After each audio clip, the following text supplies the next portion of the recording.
Hello, everyone, and welcome back to the Cactus Patch. I am your host, Cactus, and joining me is the ever so lovely Sapph. Sapph, how you doing today? I am elated to be here. You and I have already started chatting, and we keep being like, hey, save it, Yeah. save it, save it, save it. So I'm really happy to be here. Thank you so much for having me, and good morning. It's 8 a.m. here on the West Coast in the Pacific Northwest. So if you're coming to us at the early morning, hey. But so yeah, it's really early for you. It's about 11 a.m. for me on the East Coast. Um, let's get things started right off the bat. So, for those who maybe don't know who you are, give us a little bit of an intro. Tell us about you, Sapph. About me, first of all, I'm that girl. No, I'm not. No, I'm not. I'm kidding. I'm kidding. Um, where do you even want me to start? I was kind of just like someone that bought. I was just like everybody else that saw the Nintendo Direct when the original Splatoon got announced. I was like, holy cow, what is this game and how do I get into it? Yeah. And so I've been here since Splatoon 1. A lot of us have been here since Splatoon 1, kind of hiding in the shadows. Didn't really get involved until Splatoon 2. And I started streaming. I started streaming at the tail end of 2020, which was the tail end of Splatoon 2, I guess, if you want to call it that. Yeah. And met all these amazing people and kind of just like piggybacked off of, different streams, and then you meet friends of friends, and it kind of just goes on and on. And then eventually started, like, I made my own tournament at one point. Shout out to the people out there that still remember Kensa Cup. You're the real ones. Yes, I still remember get playing asked in that with Debbie. Yes. Oh my God, Kenza Cup. I still get asked about that. I still get asked about that tournament, like, to today. And that happened so long ago. And I've really thought about bringing it back. I have. You should. Honestly, you so should. Like on an anniversary date, just have a Kenza throwback, and everyone has to be forced into Splatoon 2. Well, right? I was like, I feel like people would do that. Like, I feel like they'd go for that to go back to Splatoon 2, just for a time of refinement. Yeah. For simpler times, where things didn't make sense, but gosh, they were clearer, Yep. back then. And so, but anyways, yeah, shout out Kensa Cup, we love you. And Kensa Cup was really fun. However, I did everything myself on that one. So like I was commentating, I was running, I was broadcasting, I was like stream coordinating. It was really hard, and I feel like that was really like my first taste into what the broadcasting part of Splatoon was like. And like TOing as well. So I was wearing so many different hats. But anyway, did my own tournament multiple times, had a great time with that. And then I feel like I got into comp around the same time as streaming as well, so I didn't really play comp for very long, and I mean, I'm washed at best. I have fun playing, like, at tournaments sometimes, and, like, playing at LAN is always really fun. Yeah. But otherwise, like, I'm not committed to trying to be better, because that's not for me. But the stuff behind the scenes is, I feel. Yeah, so you feel more in tune with being on the production end than the actual competing end. Yes, and it's kind of interesting because what's really cool about growing up and getting older is you get to actually circle back to the things you really enjoyed as a kid. Yes. And I've always loved video and broadcasting and like how all of that came together since I was a kid, and I dropped the hobby because just because things happen, like you move through life, you try different things, you're doing different things, and it's like the interest never went away. Yeah. It always was there. I was not doing something. And so once I started doing more with the production side of things and on the back end, I was like, oh my gosh, like this is filling that niche that I used to have when I was younger. So if you take away any advice from me, it's, hey, that little voice in your head that is telling you to go and do that thing that you were doing when you were like 8, 9, 10, a kid, like go back and tap into that, because Listen, it's so real. I still remember when the 3DS came out and allowed for video options. I think I have, if I find my original 3DS somewhere, little stupid recordings I made of myself doing like just literally anything in my room, in my backyard. It's just these little videos because I just was so drawn to it. And that was probably, yeah, when I was like 10, 11, 12, whenever the 3DS came out. Um, Mm-hmm. and it's so funny thinking how like that little want I had when I was younger to just like be on the camera to some extent and just creating fun content or enjoyable content, and that's what I've been able to do like in the past 4 years, really, now that I think about it, Mm-hmm. in the Splatoon universe and the Splatoon community. I mean, it's crazy. It's crazy how just that little thing that was like, hey, that is fun. Hey, what if I give another shot? Yeah, what if I just try that again? Yeah, But like with something else, and then the yeah, and actual then it blossoms into equipment. this. Yeah, yeah, and then adult money, Yeah, and it yes, yeah, blossoms into biggest this one. big beautiful thing, and you're like, oh my gosh, like where has this been? And it's Yes. like the answer, it's inside of you. It's been inside of you the whole time. It was already there, in fact. Yeah, I just had to find it again. Yeah, exactly. Find your spark. So you did say you played comp only for a little bit of time, which is Only a completely little. fair. What was your favorite event or tournament or whatever that you played in when you were really into comp for that short period of time? Okay, listen. And if for the real ones, the ones that know out there know, from the Ink Up, every other Friday, we would play as a team called Rebels for Reba. Rebels for Reba Rebels was a pickup Reba. team of Okay. me, Falco, Elusive Echo, sometimes IMAD, sometimes Nina, sometimes like we would pull different people in, Yeah, yeah, but for yeah. the most part, it was the same core four people. And it was so much fun because we would consistently enter and we would always make bracket and pretty much almost make podium every time. Yeah. Whether we're in bronze, silver, we've gotten into gold bracket or gold once, Mm-hmm. I think, once or twice. And but like playing, like doing that consistently, I felt like was more fun than anything I've played like as an official team. Yeah. No, Which absolutely. yeah, it was just like a pickup of us, and the best part was like we were all like 25 and older. Yeah. Like we were, so we like, hey, like we know where we're at. We know Yeah. where we're at in this game. We know where we're at, but we're just gonna do this for fun, Yeah. and we would still have so much fun. And we were like a crowd pleaser in the Mhm. front of the Ink Up every like scene. Yeah. We were You like were you were people the would crowd always favorites. recognize us. Yeah, it felt that way because we would get streamed often too. Um. So I don't know. For me, that was probably like my favorite memory for online. For online, Yeah. Yeah. for LAN, Mm-hmm. would have to be LTC 24 Okay. So last because year's. because we won a 3-2 on main stage, and it Oh, like that's came down to the awesome. wire.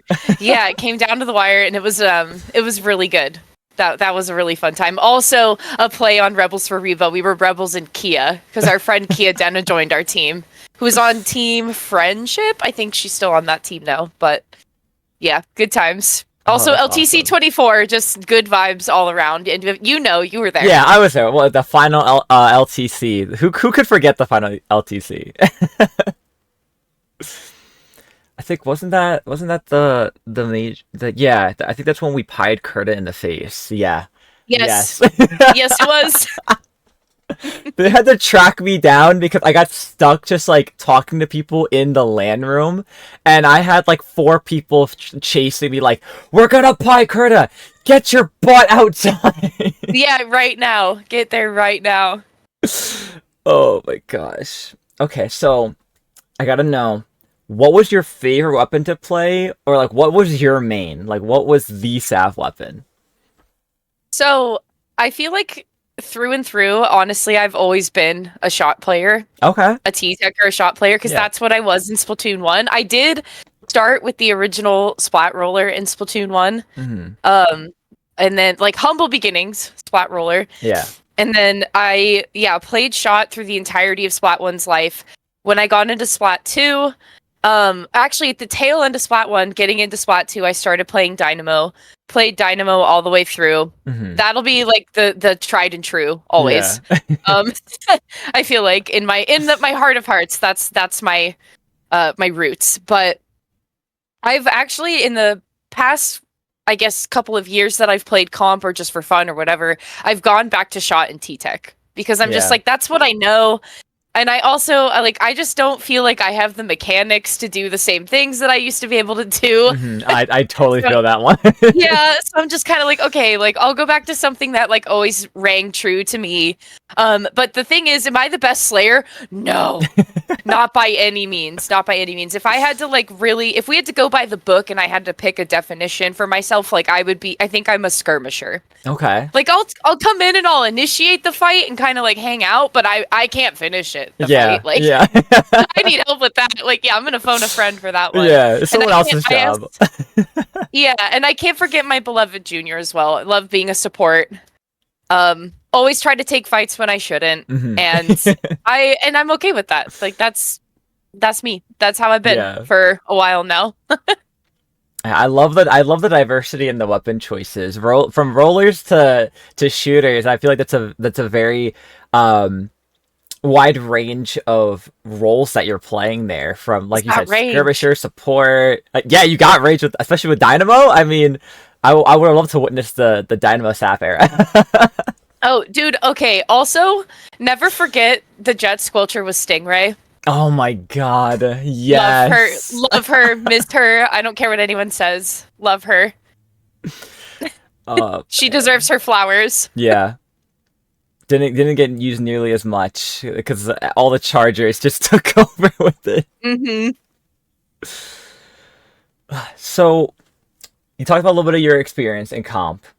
Now let's talk about your experience in LANs. What was the first LAN you ever attended? I went to Riptide 2022. Okay. After a really hard thing that happened in my personal life. So it was interesting because like I was talking to Falco about it. He was telling me all about it. He was like, "Hey, LANs are super fun. You should think about coming to this one. It's only gotten better. It's really cool." And this and that. And then obviously, you start talking to your friends and being like, hey, like, what do you think about this? Can you make it financially? Can we make this work out? And so, we got a good group of us. We got a suite, the whole shebang at the Kalahari. You know how it is. Absolutely. Yeah. And like us getting to know each other, and like some of us had like, it was meeting each other for the first time also. So like, it's like, hey, like how, it's like, nice to meet you. We've been talking for like 3 years kind of thing.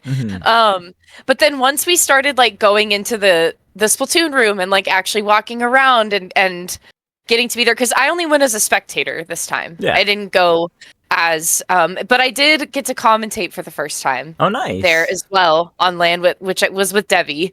And it was really challenging because, like I said, I was going through it while I was there. So I was like really sad, really tired, but like excited and like trying to be present as I could be. And I remember that comm block was like, out of all of the commentary I've ever done at live events, that one was by far the hardest, just because of how I was feeling at the present moment. And I got really sick. I did not have COVID at Riptide. Did not have COVID. Did check. Thank you very much. I did just get like a kind of cold. And so Devi, like I've told her this a few times, and but I'm like, you really saved my butt on this block. Like you really carried us, because like I couldn't be there. I couldn't do it as good as I wanted to. And I remember I got so nervous because I was like, would they even ask me back after that? Because I was being, I think, harder on myself than anything. And trying to kind of talk myself up of being like, it's okay, stuff happens and this and that. And then lo and behold, like I've been really fortunate and lucky to commentate at almost every other major that I've been to, with like LTC and Riptide flip-flopping those two as they happened since then. So I was like, okay, like even though like that wasn't my best, I can still have confidence that I can still be selected to do more and to do it again. And then when LTC 23 came around, I commentated with Toma. Love you, Toma. And that was like one of the best blocks live I've ever done. And it was the first time Toma had ever been on LAN. And so that was like incredible. So, you know, it's just like also watching the change between like being in a darker period in my life and then going into a way better period of my life. Mm-hmm.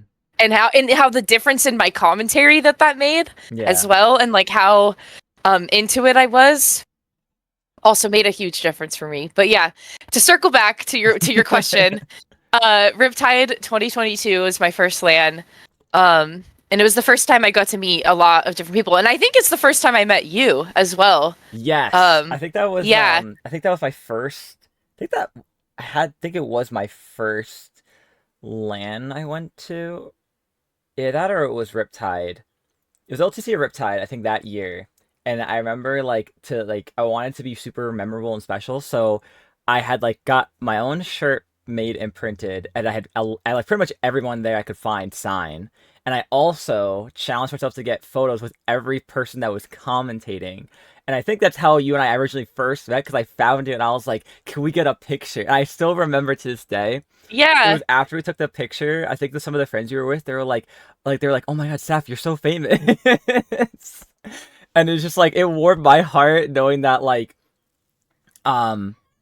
just I feel like a lot of people just don't realize that sometimes there's a lot of joy in just being asked to get a picture taken with.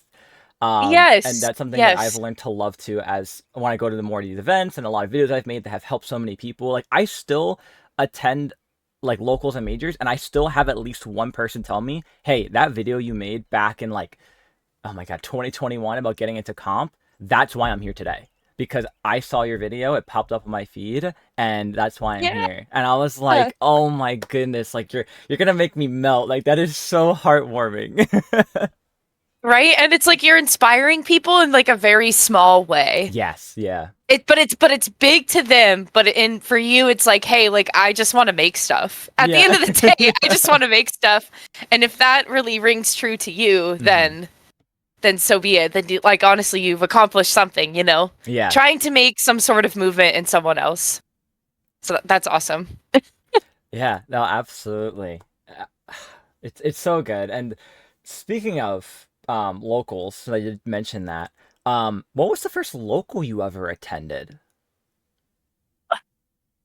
Okay, not my own. Okay. Sunset Surge. Okay, yeah. Now you're Sunset Surge. Okay. Was that Sunset before or Surge. after Sea Battle came about?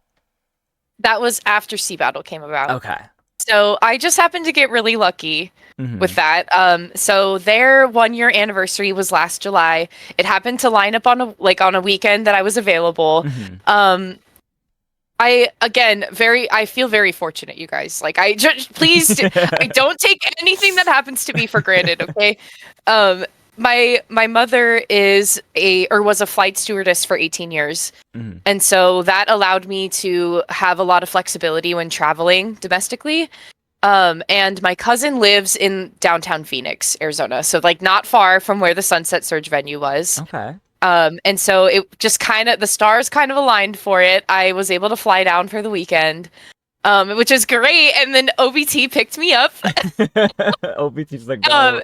Yeah, I know. OBT picked me up. It was so fun. And we drove over to the venue and got to hang out. And like, that was the first time I had been to a different local that wasn't mine. Mhm. And I gotta say, once again, like, I feel like they do such a good job of like advertising it and everything, but you guys, Sunset Surge is a vibe. Sunset Surge is so cool. Pepe has an incredible thing going down in the desert. Cactus, I know you've mentioned you want to make it out to other Yes, lands. I hope you I can make want it to a to. West Coast land, but Sea Battle has to be first. I'll No make it a bias. trip. I'm trying to plan it out now, because this year is like heavily major focus. I think I'm actually gonna hit every major, I think, that's happening this year. So, Momocon,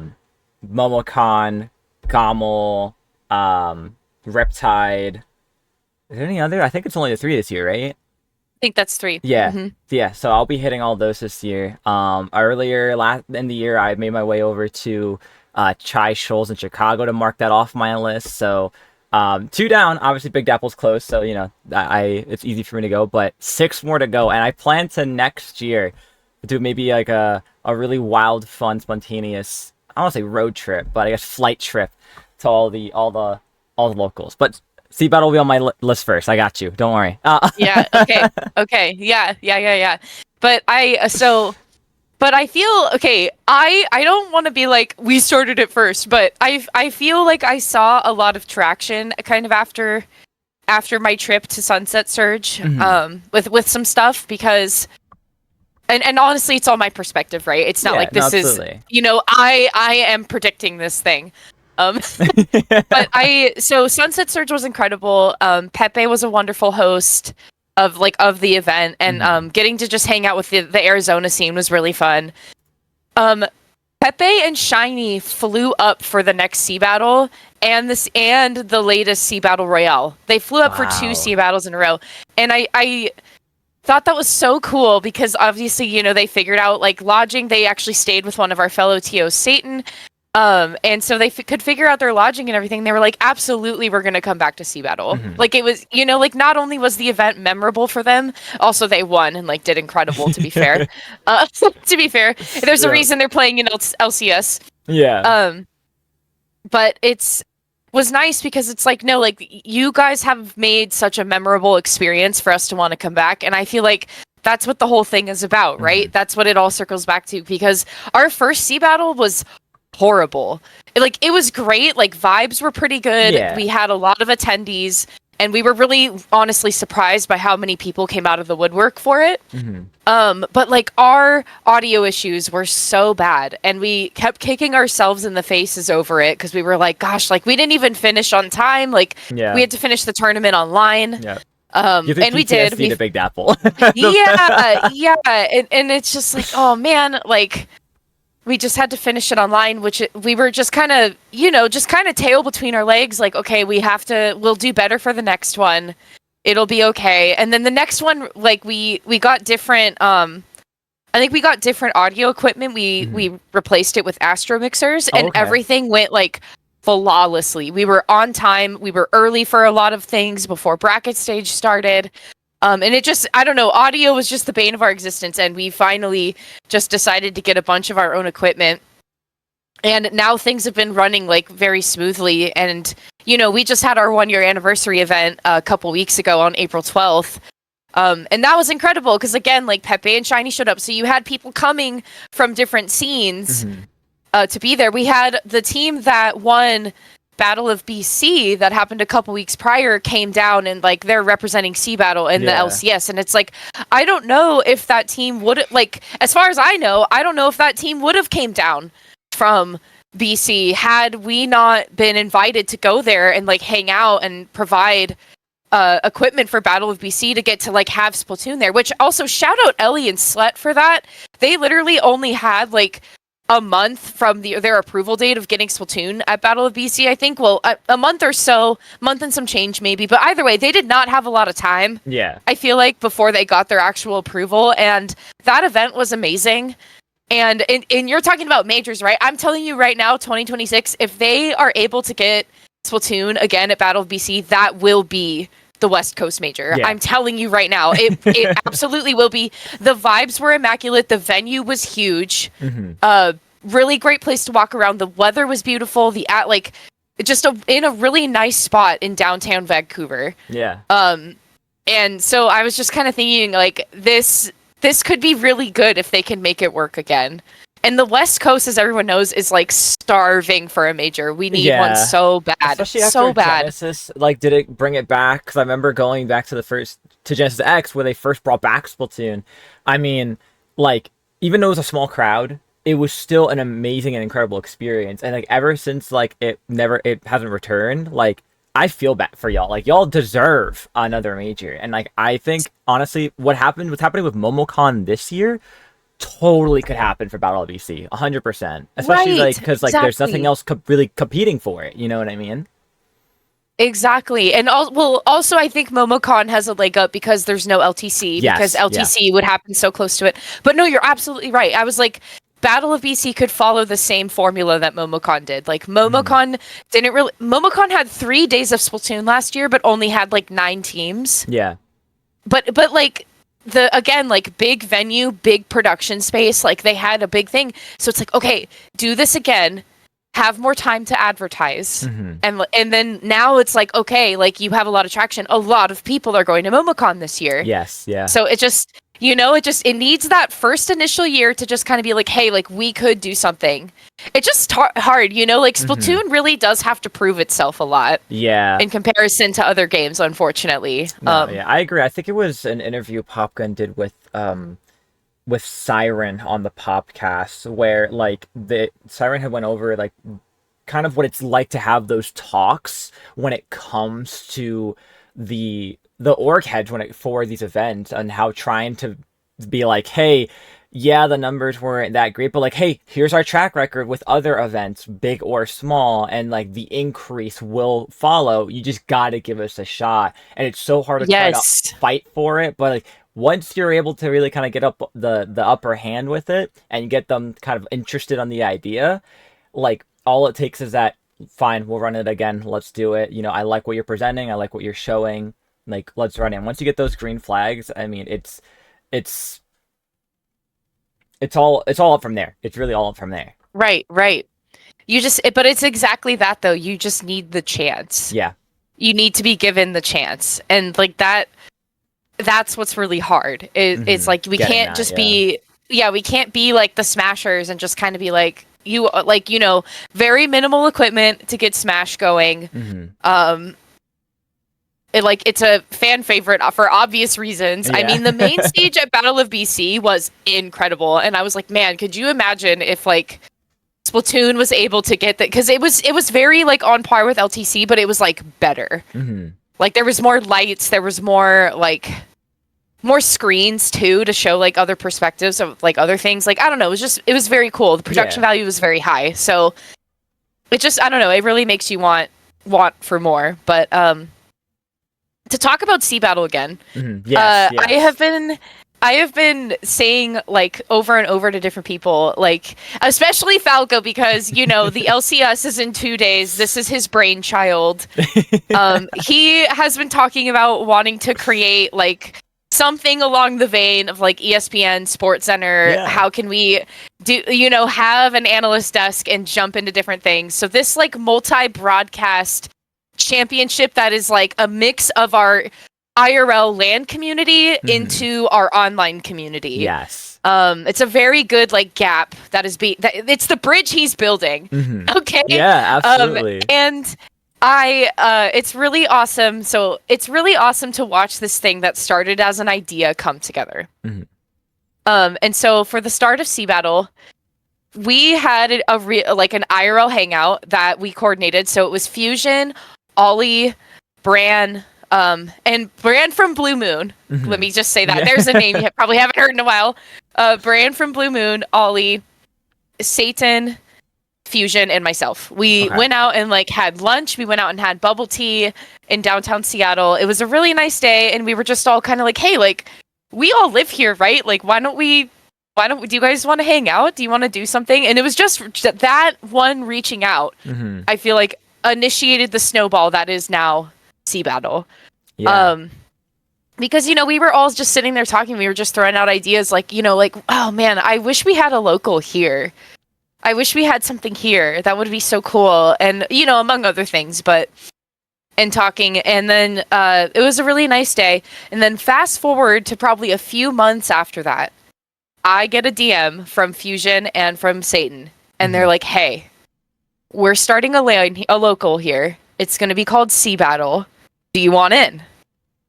And I was like, absolutely, I want in. Absolutely, 100,000%. Yeah. I thought you would never ask. I want in. And it turns out, so Fusion went to our venue. Our venue is GameWorks in downtown Seattle. That's kind of like our mainstay venue. For our 1-year anniversary, we decided to go to UW, which is the University of Washington. And it was a really great time. I can talk circles about all of that, but let me I'll keep going with my story. But so GameWorks in downtown Seattle, and it turns out Fusion was going to ask about running an event there. They have an esports lounge, which is where our first event was. So all of the equipment is there and everything. We just need basically TM1s, which is what we used our first time, Mm-hmm. and then like docks and core, the whole nine, the whole setup for the screens and everything. But otherwise, they had the PCs and the screens and all of that, so we didn't have to worry about that. But when Fusion was there asking about an event, Tokapa also happened to be there, asking about a Splatoon event, and or already did. So it was very serendipitous, the two of them meeting and asking about the exact same thing. Yeah. And then Tokapa got pulled into the mix. So now our main team is me, Satan, Fusion, and Tokapa. And we actually just went to a Mariners game together last night. So we not only planned Sea Battle, we not only planned Sea Battle, but we also tried to hang out with each other because we were like, what is an event that we could do to get Tokapa to hang out with us? Because Satan, Fusion, and I hang out a lot. And we were like, okay, what can we do to get Tokapa to feel included to hang out with us? We were like, Mariners game. Mariners game. We got to go to a Mariners game. Yeah. So and then now we have Sea Battle. We've ran now 5 times. We try to run our events at least once a quarter. So like roughly 4 times a year.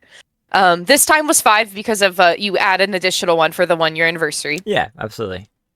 So we're kind of lumping that into the first year of Sea Battle. But yeah, so we try to run at least 4 times a year, which I feel like is pretty standard, and I think it gives enough time in between. And yeah, it's nice because we all fill like different niches for each other. And honestly, we are such a good team. The 4 of us really balance each other out. It's nice because you have someone like me who's like, I'm kind of like the head of broadcasting. So I'm kind of the stream runner. I run the stream. And shout out actually last time at Sea Battle Royale, we had Jarian show up, who is one of the broadcasters for LCS. And we had Dynamite Central came as well. And so the 3 of us kind of ran stream together. And I'm really grateful for them because they both know so much more than I do. Just to be honest, they know so much more than I do, and they're both so very good at their craft, and just having both of them there help with the stream made it run so smoothly. And it allowed us to kind of have some wiggle room to do some fun stuff, like with interviews and like showing off the venue. And so I'm really grateful to the 2 of them. They help out a lot. And some on our staff too, Mint Zero, couldn't make it this time, unfortunately.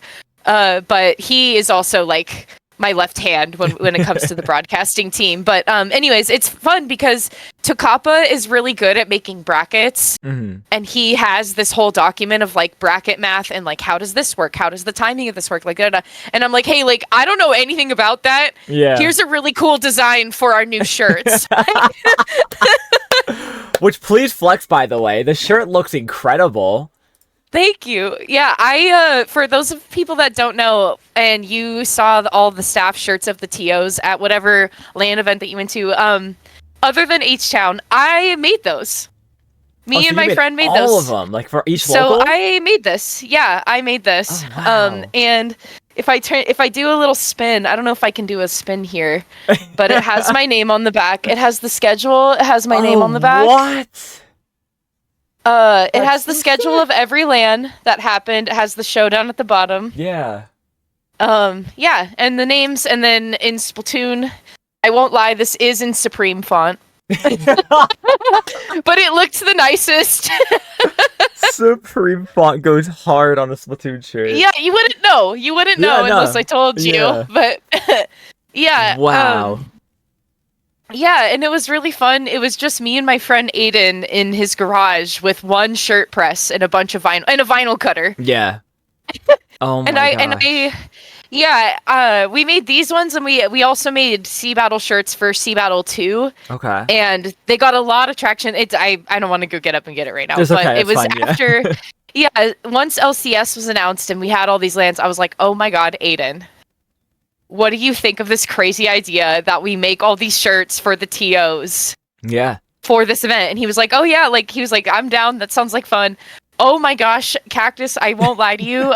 I probably sank at least 50 hours into these shirts. Oh my gosh. At least 50, maybe a little bit more.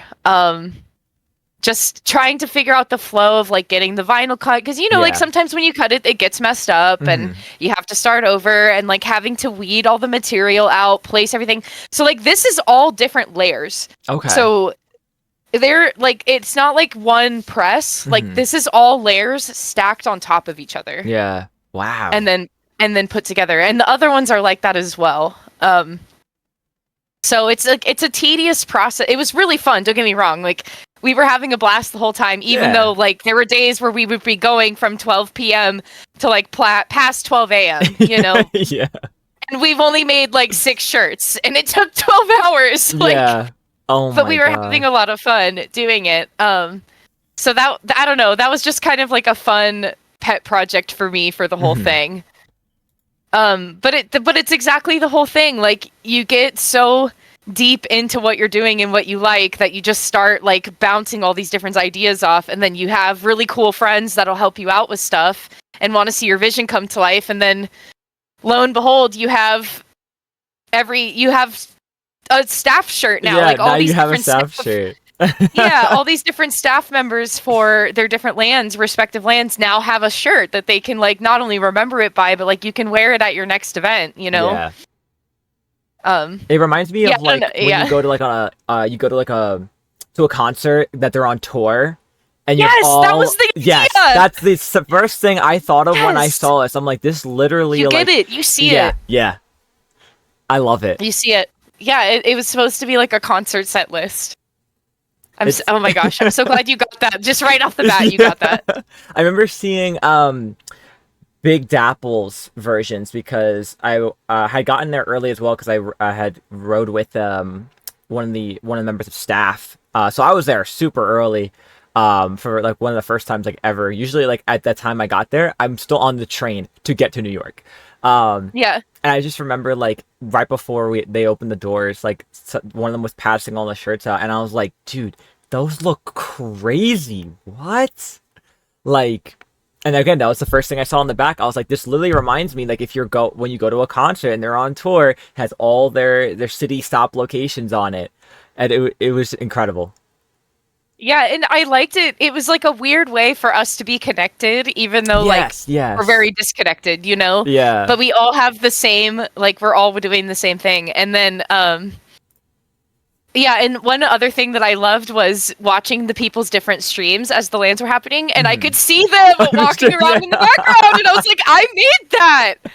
I made that! I touched every single one of these shirts that these people are wearing. I've touched every single one. Oh my god, it's like with them that scene from SpongeBob where it's like, there I am, Gary, look. Yeah, look, I did that. I made one for Falco as well, and I'm really excited because he's gonna wear it for the LCS. Like he's gonna actually wear it on the analyst desk, and it looks really so cool. And it's so uniquely his because it doesn't have like a LAN logo. It just has something really simple with his name on the back. Okay, awesome. I can't wait to see it. Yeah, it'll be really cool. It's weird though because ever since I finished making these, I'm like, okay, now what? What's next? Because literally, no, I'm so serious. I was spending almost one day every single weekend leading up to Sea Battle Royale doing shirts. Like I was in the shop at like 10 p.m., 11 p.m. pressing these like the night before Sea Battle, like getting them done. And like I just can't believe the amount of hours I put into making all of these, and I'm just really happy that all the TOs now have them and everybody at their respective events could see them. And I will say Big Dapples was one of my favorites to design. That and obviously Sea Battles, but Big Dapple and New England. Oh my gosh, New England Squids, their design was so fun to make, bringing their mascot Charlie to life. Yeah. That one was really fun. The hardest one to do was Booyah Bay and Sunset Surge, but Sunset Surge had the coolest text out of anybody by far. Coolest text. It was like all glittery, and like the vinyl cutter was like doing work, making all the little shapes. Like that thing was doing work. Yeah. But that one turned out really cool too. Yeah, you did a fantastic job. It's like that meme where it's like Spider-Man just finishes like saving the train from falling off, and everyone's hoisting Spider-Man away, like Yeah, protect them at all costs. Like that's at like all how you feel like you with costs. the shirt. Like, please. I kept repeating wash instructions to people because I'm like, Yeah. please, just keep them nice. Please, I spent 20 hours on this. Don't ruin Please, it. don't ruin it. Oh my I swear. gosh. You're not gonna get another, or maybe if you loved making them, maybe you could make another. Who knows? Oh my gosh, and I'm gonna be out of shirt jail for a while. Thank you Yeah. very much. I'll go back when I want to go back. I respect that decision. So we've kind of bounced between a couple of the questions I had for you, but one I do want to go over is, what is your favorite part about running a local? Oh my gosh, I think now that I have 5 under my belt, Mm-hmm. it's watching the commute. It's kind of like you're creating your own narrative of like watching what people do. So for Yeah. example, I actually have merch of this team. We have a team that has come to every single sea battle, and they consist of like 1 or 2 different people every time, but they have like a core roster, Okay. and that is Costco Shrimp Cocktail. I This love the team, name. I love it. yes, this team has been at every single sea battle. They play every single time, and as of Sea Battle Royale, they have their own stickers. Wow. But they are like a mainstay yeah. at our event. So honestly, I feel like above all, it's watching people become regularly involved and try to, I guess, support the growth of the community in their own way. And I feel like this is one of their ways of doing it, of like being like, people don't really, there's teams that like legit Splatoon teams that have been together for a really long time that don't even have merch. Yeah. No, absolutely. Yeah. You know what I mean? I know So exactly what you mean. watching people just kind of like create this thing all like as a conglomerate of your thing is really cool. And for example, like I remember when we first ran and we had Aquatic Vanguard showed up, properly named Aquatic Land Guard. I love that name. When they show up. I know, me too. It's so good. I remember when we had them show up in person, all of them, and we were like, what? We were like, we have Aquatic Vanguard here? Really? Like, yeah. we didn't even know they were from here. Like, it like brings different people out of the woodwork and in weird ways. And then they start like being regular people at your events. And so like Aquatic Land Guard plays at every single sea battle as well. They come all the time, and like hanging out with them is really fun. And like, for example, when we went to Battle of BC, we asked Ike to join us as our 4th. Yeah. And that was really fun, and we got to know him a lot better. And it's nice to watch different people show up consistently every time and like want to be involved in it too. So like we have someone, love you, Shisa. Thank you so much. We have Shisa, who a lot of times comes early to kind of do some decoration stuff. And we don't ask her to do this. Like it's people feeling like empowered and inspired to come and support the event in their own way. And for Shisa, that's like decorating sometimes. Sometimes she'll do like a gacha machine thing, and because she'll get a lot of different products from Japan. Okay. So like I have that one egg keychain on my car keys, and like I got this from Shisa. Oh, it's so cool. During her like gacha thing, I have this little like rubber clam blitz football that's like a little coin pouch that I also got from her. And other people got like weapons and things. She had a couple of those like salmon run jackets that she gave away to people. So you just have people coming and doing their own things, and that are just inspired off of being like, finally, like I have a community, or not like finally I have a community, but like I have a place where I can do this, where I've like wanted to do this, And I'm sure Big Dapple kind of has that same feeling, and which I wanted to say, like, one thing that's on my list is Gridlock. I want to go to Gridlock so bad. That one has been on my list for a while because I think it's really cool that it's like it's the in between point of like a 1-day event and then like a major event where it's it's the nice in between point. Call it? It's like a regional. And I've been wanting to check out Gridlock for a while. because it looks like a lot of fun. But also Big Dapple too. Big Dapple, Yeah. just the vibe, just your guys' venue just seems immaculate. And the only really thing I have to go off, obviously, is Sunset Surge. But then Fusion has also been traveling too, because Fusion went to Booyah Bay this year as well. Okay. So it's I don't know, it's interesting to hear about other people's struggles and things with their different venues. Mm-hmm. As well. But anyways, not to get off topic again. No, You can it's fine, yeah. I could just keep talking about It's it. okay. I'm a yapper as well. So listen, we had this conversation before we started the stream, but Sapph and I were saying, like, if you weren't an OG yapper before, it was cool. Like, this is what it's like. This is what it's like to be an OG yapper. You just keep going. You Yeah, just keep going. You don't stop. I usually just keep talking until someone stops me. Like, Yeah. pretty much.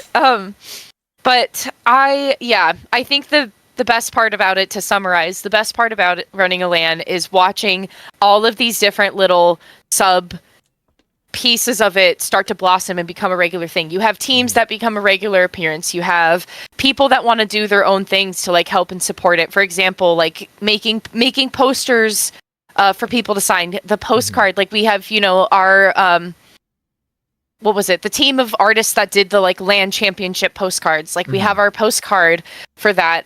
We have so many different stickers. Like here, here's just like all of our stickers. It's like we have this like really cool thing. It just like it's blossomed into this thing, and like I see these stickers on people's things. Yeah.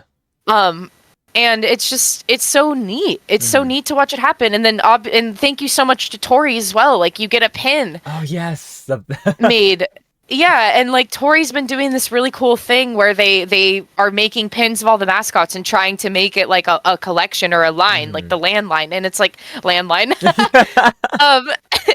But like that's such a cool thing to see blossom out of all of this, and to me it really feels like the years of 2024, 2025 is like year of the local LAN. Yeah, 100%. Because you have so much going on at every single local these days, and like I said, the top of my list right now is definitely Gridlock, Big Dapple. I really want to go to those ones, but close to me, I really would like to see Booyah Bay. Yeah. And especially because Rice came to Sea Battle 3. Rice came to Sea Battle 3 and played, and I believe won actually. Oh wow. Okay. Right. So you just, I don't know, seeing the cross pollination of different people coming from their own like different microclimates. Yeah. Is really cool, and then they get to kind of touch on the experience of it and experience a different venue. And again, like becoming a regular appearance, like how Pepe and Shiny came twice, and I'm sure that they will come again. Yeah. Just to be there, because the vibe is really nice, and it's cool too because you get people traveling from all over. We have one person.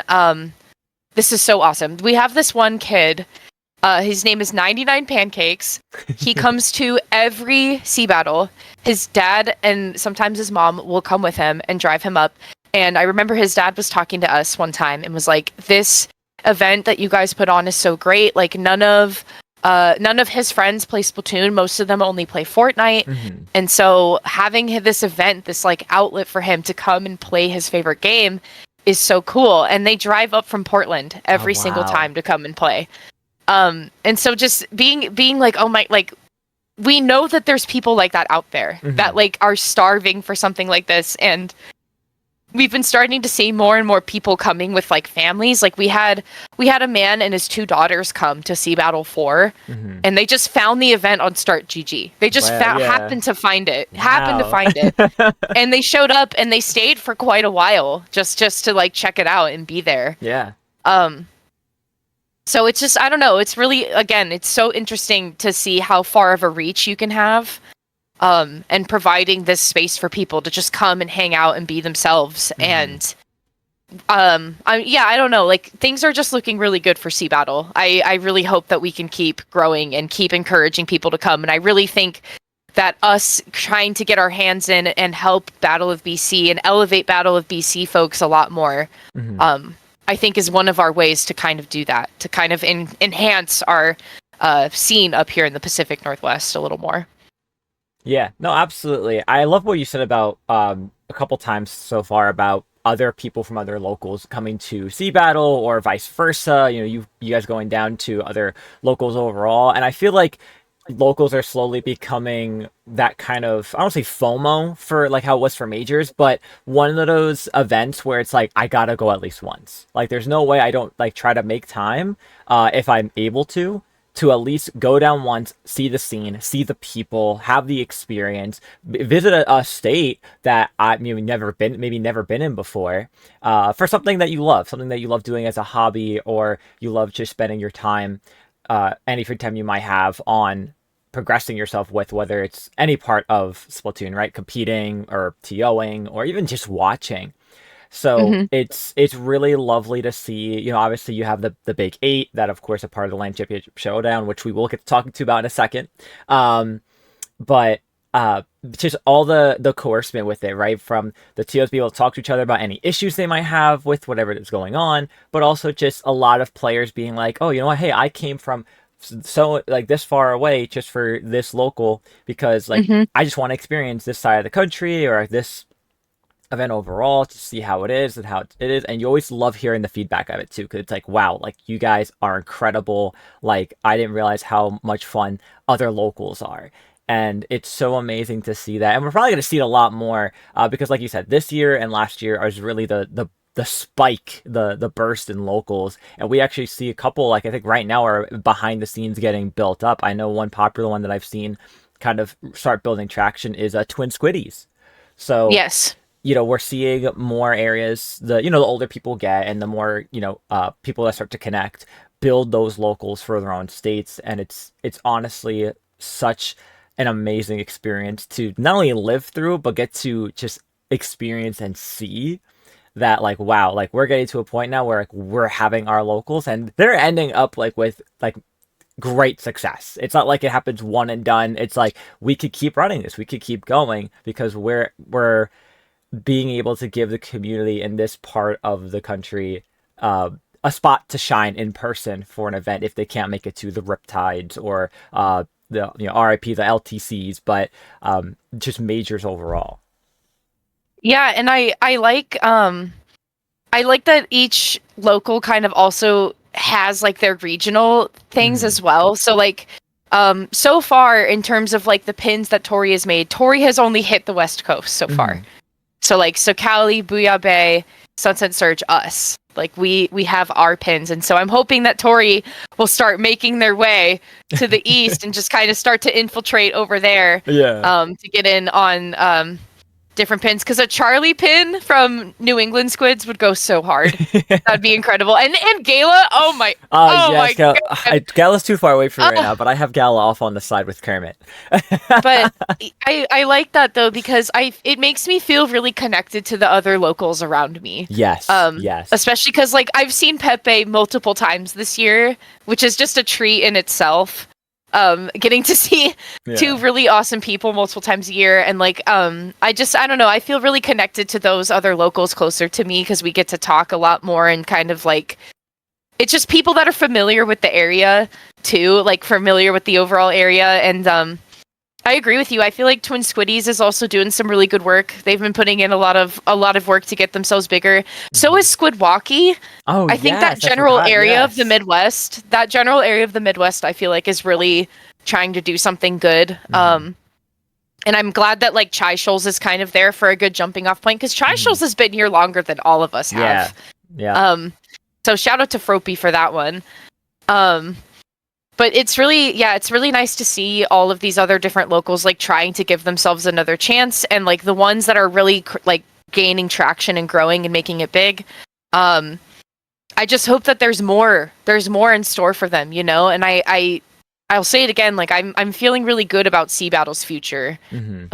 Just because I feel like Seattle is just such a booming place. That it's becoming a very big hub for a lot of reasons. And it would be a good spot to have a major in. Yeah. Also, if there were to be one, but also like I was saying, Vancouver is also a great spot for a major. Just in terms of places to stay, places to eat, things to do Yeah. outside of the major, things to do.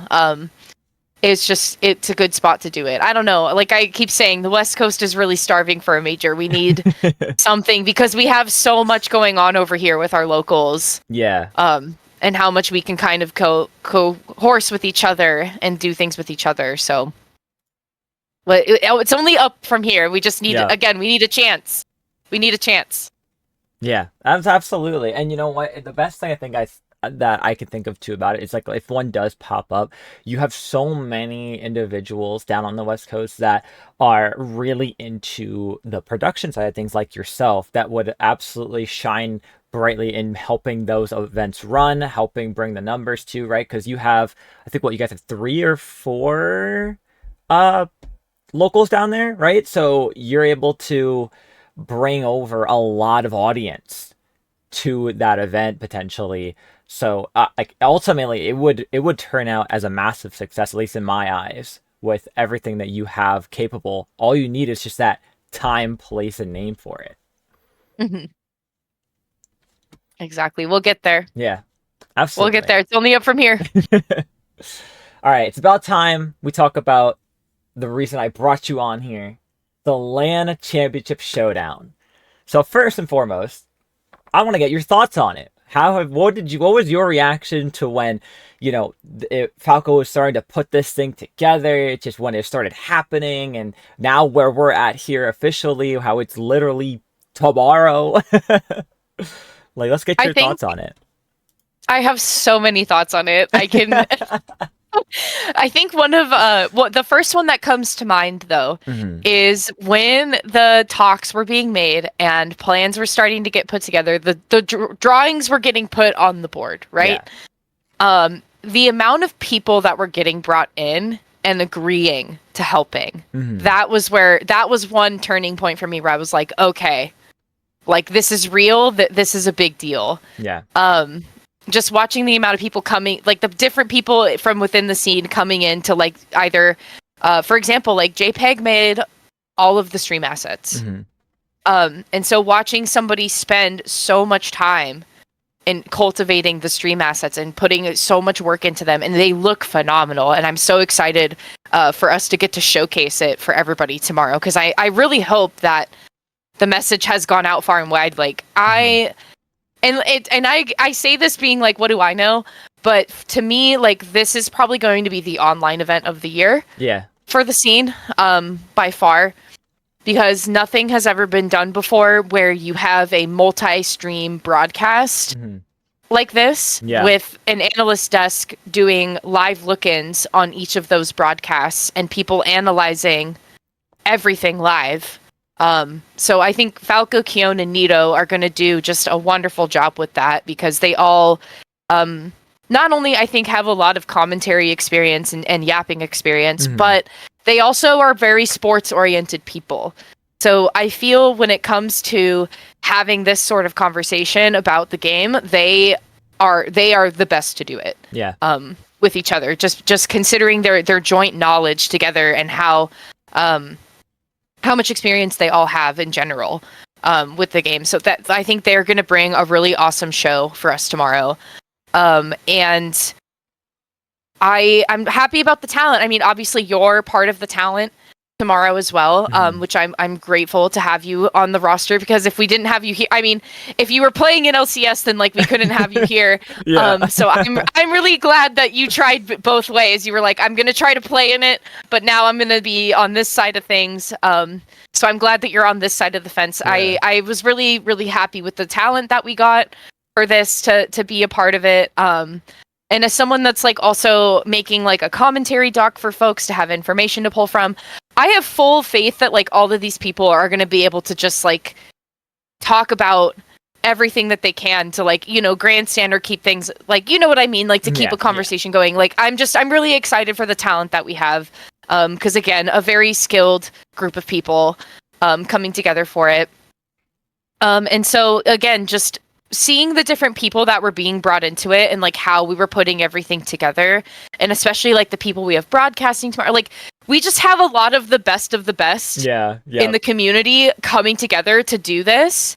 And I'm just so excited to see the growth of all of it. And now we have like tomorrow is the day where all of it is going to really come together and shine.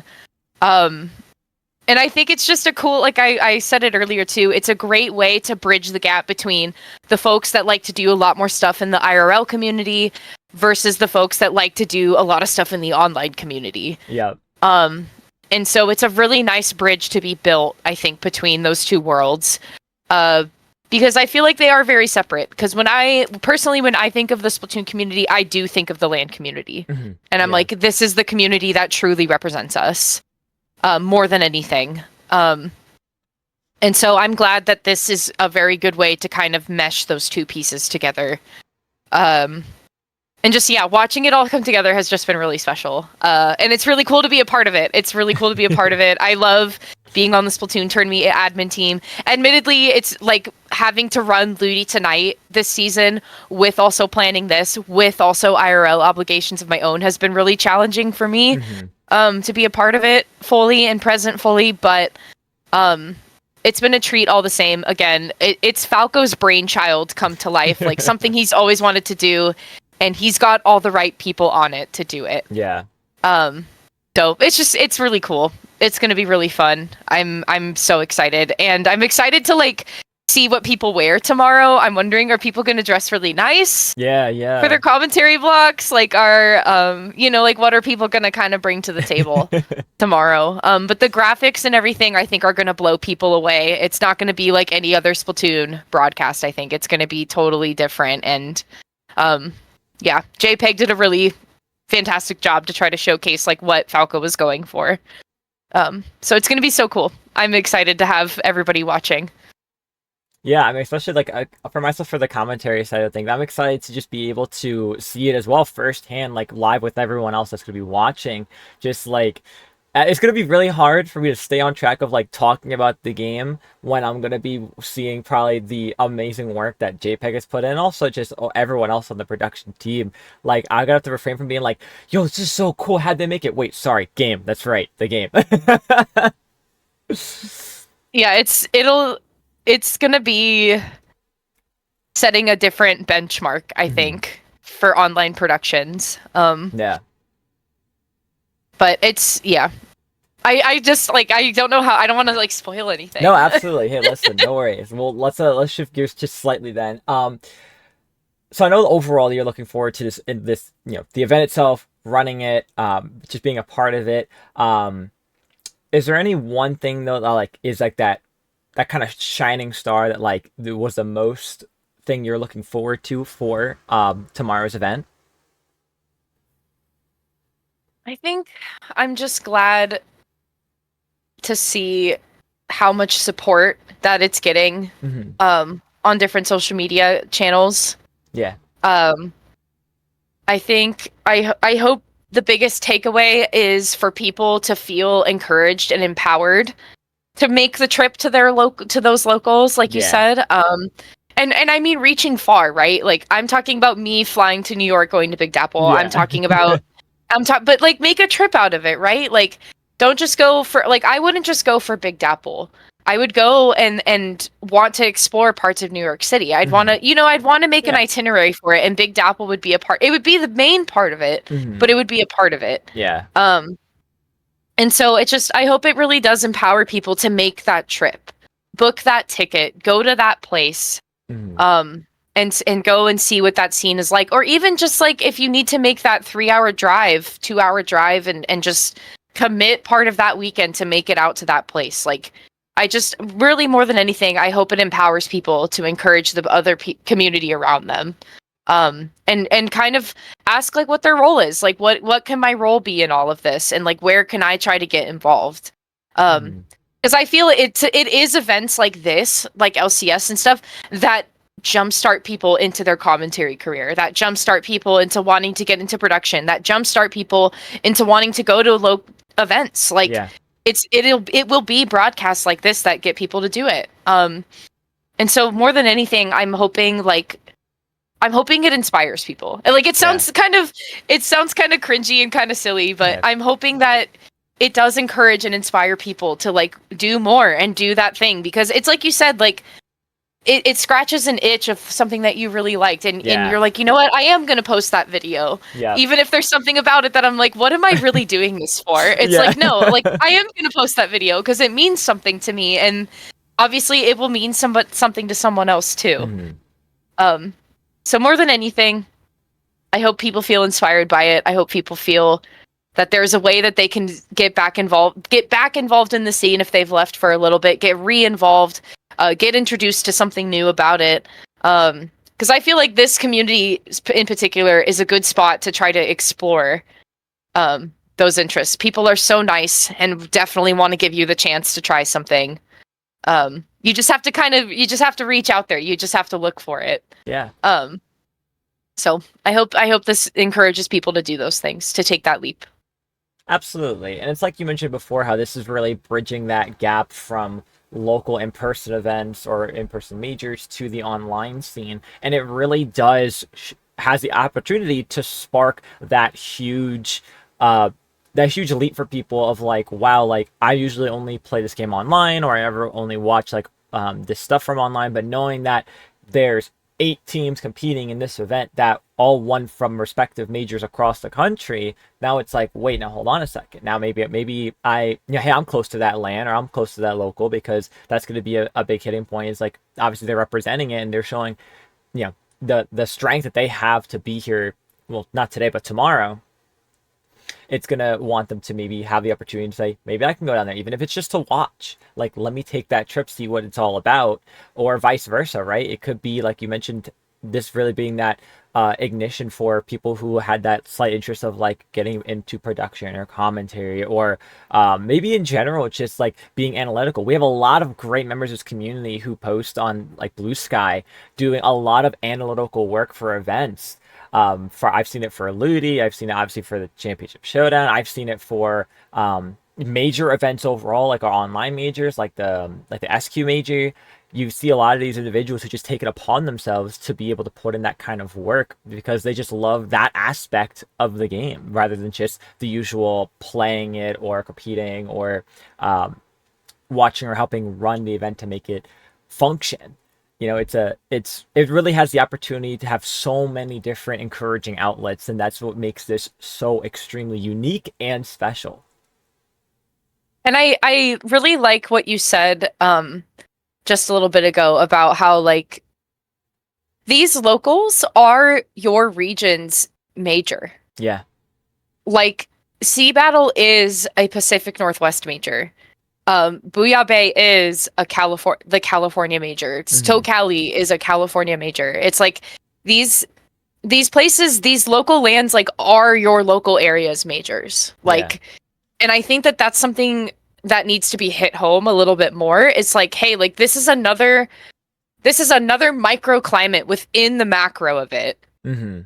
That leads to those successes at those majors. Like, that this is it's the minor league versus the major. Like, this is you know what I mean? Like, this is kind of like the minor league, in a way. Yeah. And you're trying to make your way into, like, the Riptides of the world, and like the upper ranks of Riptides of the world. And so when you go and support these events and get involved, it's like you are trying to put that event more on the map, and, like, it does mean more because the stakes will be higher. And I mean, for example, I think H-Town had like 20 teams. Like, they have a big scene down there in Texas.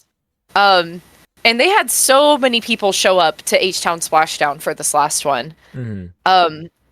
So it's really nice to see that. And we were also hoping to have a lot of folks, and I think it's because we did a venue change. Our venue got a little bit more expensive for our 1-year anniversary, but we had more activities there and everything. Yeah. And we had less teams than we were hoping for, but the event overall was, like, amazing. Mm-hmm. Just in terms of, like, things to do, the people that came and hung out, it was really awesome.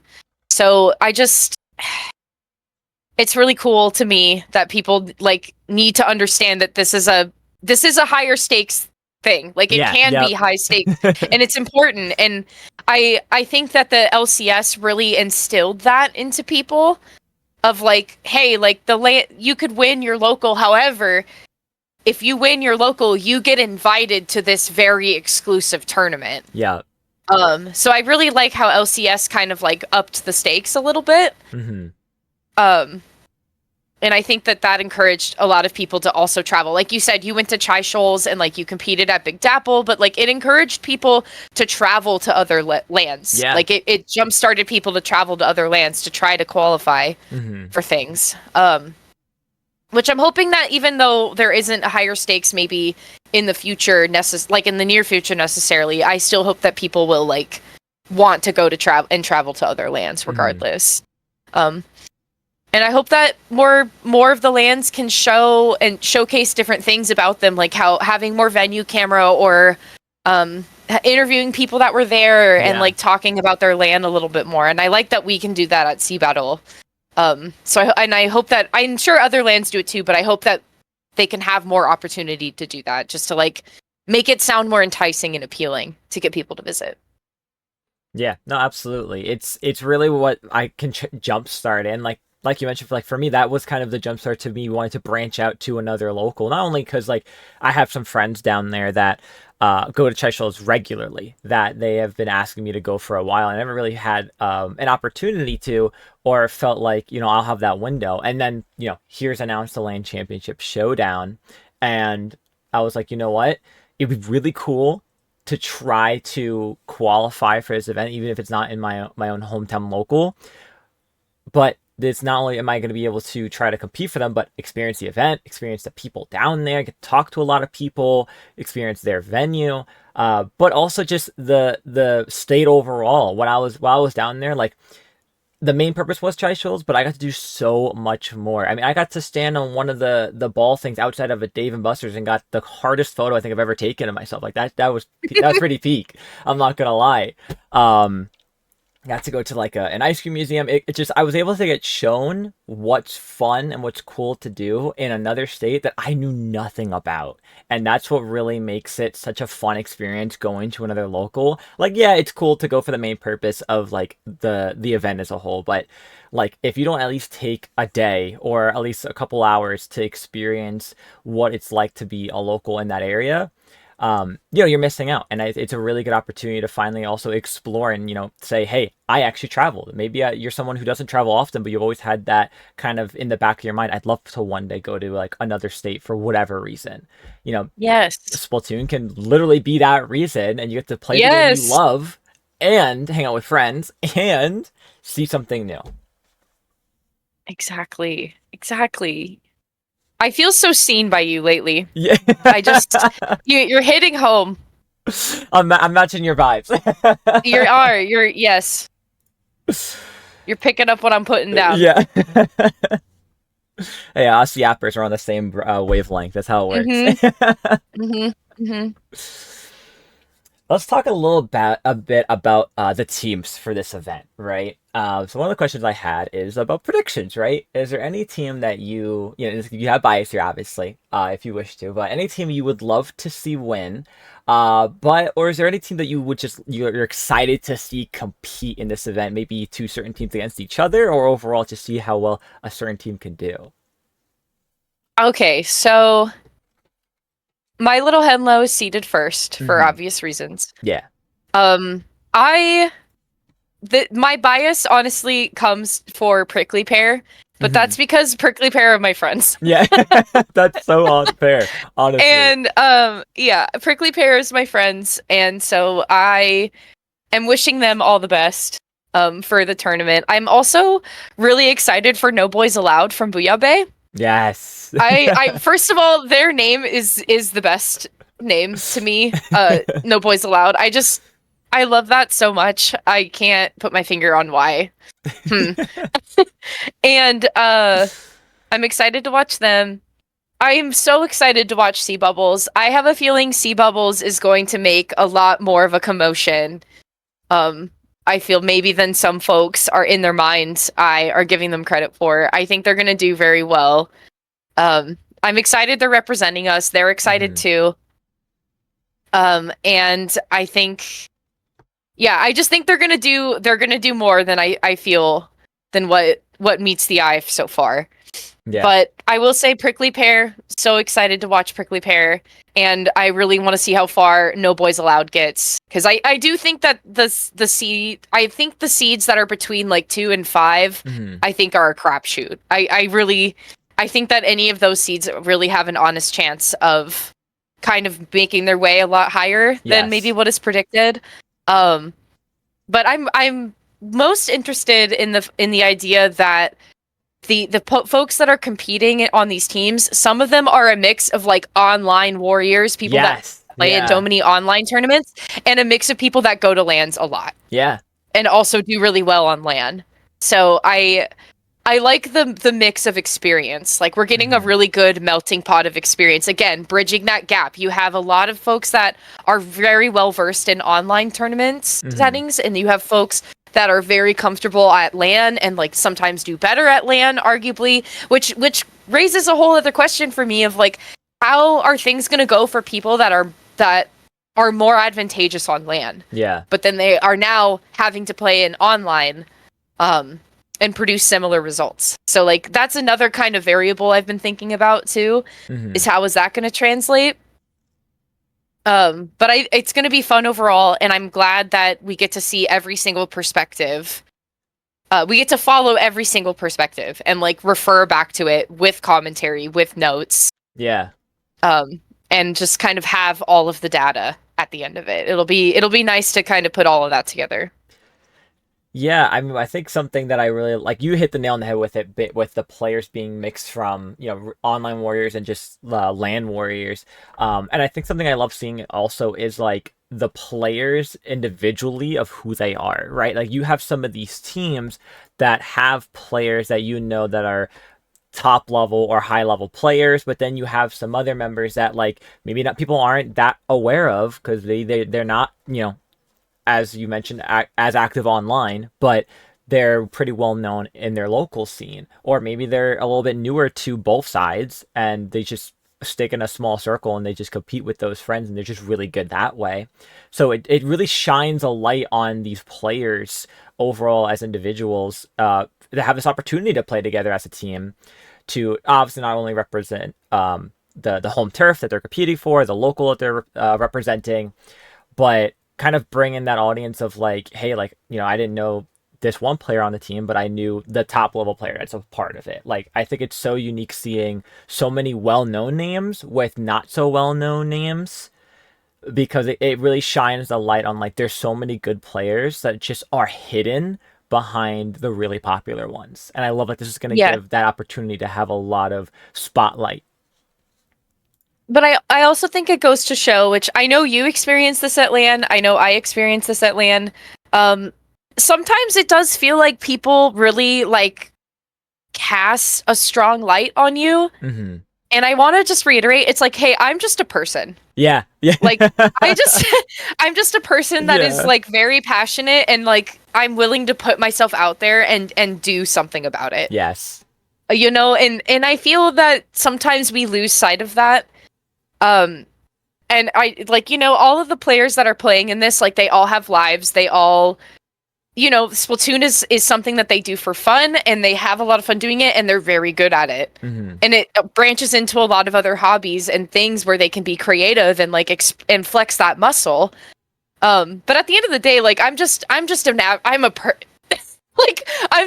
not someone that's like special, or you know what I mean. I like, just put a lot of work into this one area. I love a little too much. I just work hard. I love it a little too much. Yes, I just work a little too hard sometimes for things that I really care about. And so that's why it's like, it's nice that people like really recognize your hard work and everything. But just know, it's like, hey man, it's quite literally for the love of the game. Like, it's.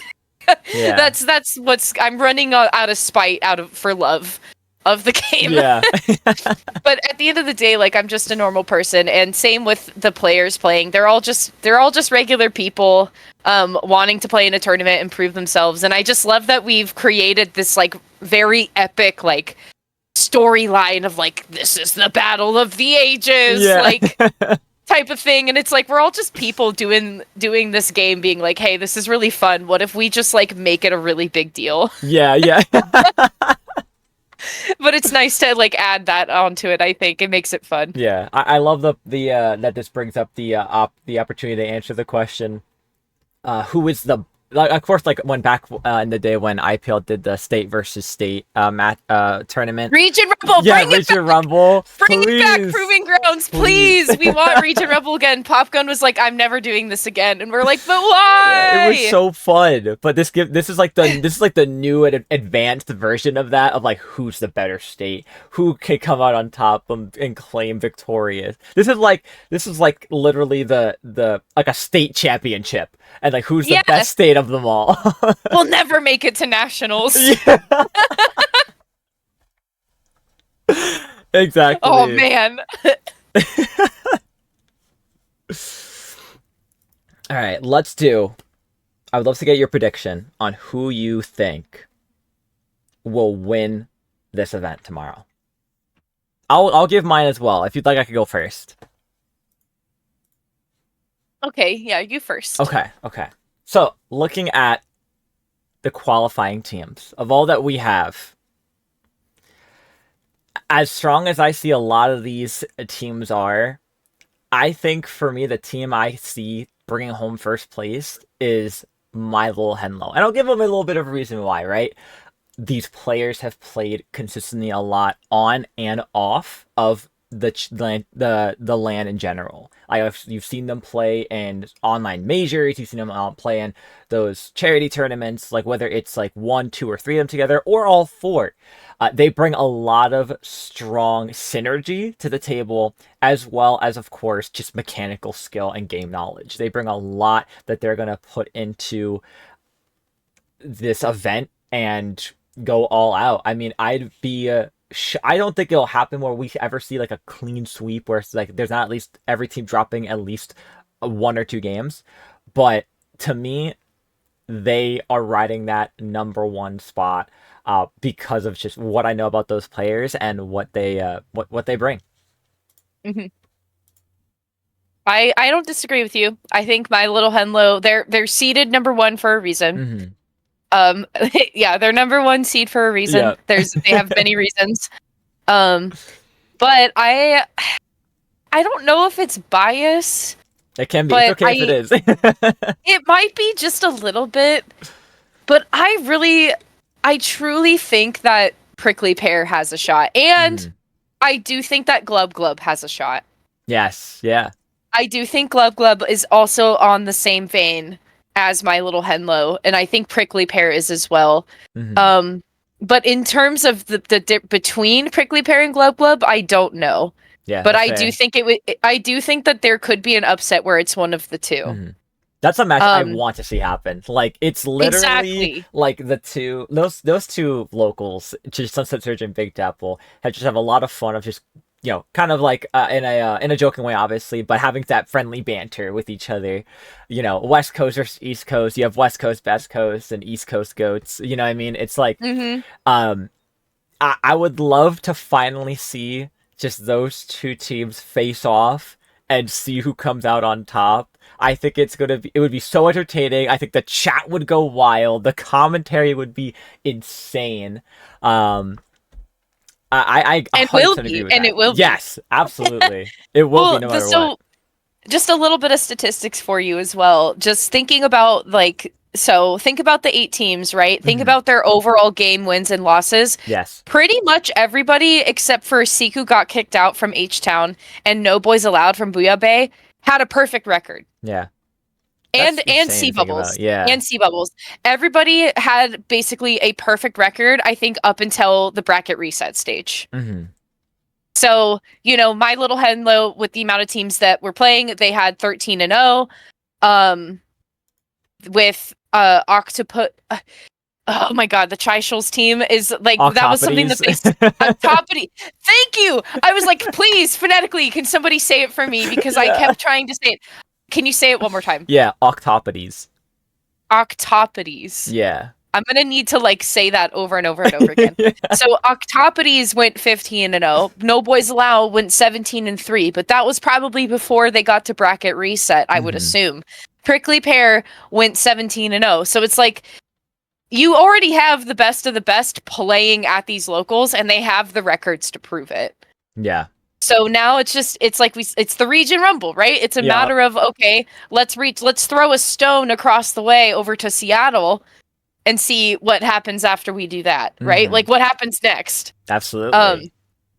So it's pretty incredible to see that the records that the teams are bringing to the table are like literally the best at their current event.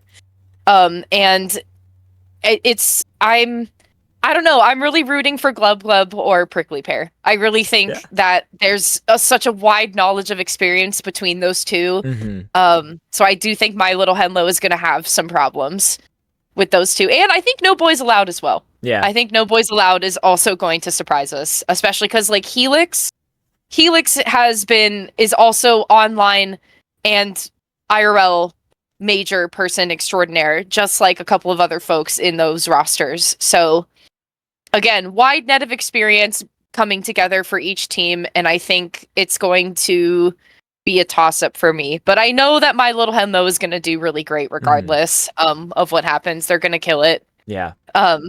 So I don't know. I hope every team brings their A game, and you know how it is. Like some people will like practice. They'll try to warm up and everything, and then at the end of the day, they take to B Sky and they're just like, "That wasn't my best. Yeah. Could have been better." Yeah. Like you Should know, have it's like practiced at least once. should have should have done a little more. But it's like you're doing your best, and that's all that matters. Like you did try, and you're gonna try to put your best foot forward. And I don't know. That's all we can ask for some good entertainment tomorrow.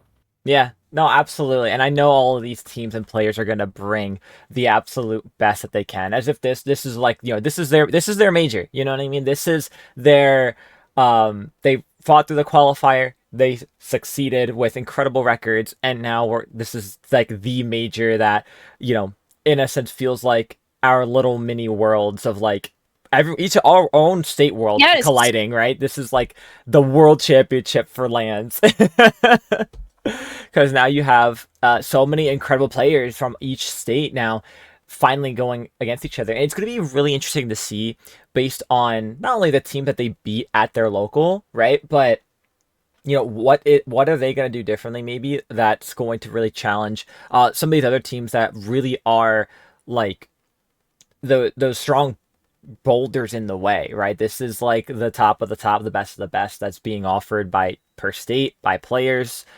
It's going to be really interesting to see how these records continue from those locals that they did so well into. How many 3-0s are going to go up on the board? How many game 5s are we going to see? And ultimately, who's going to end up in that grand finals? Who is going to be fighting for that title? Oh, we'll have to see tomorrow, 4 p.m. That's right. It's 5 different Splatoon tourney channels, I think. We own up to Splatoon tourney 12.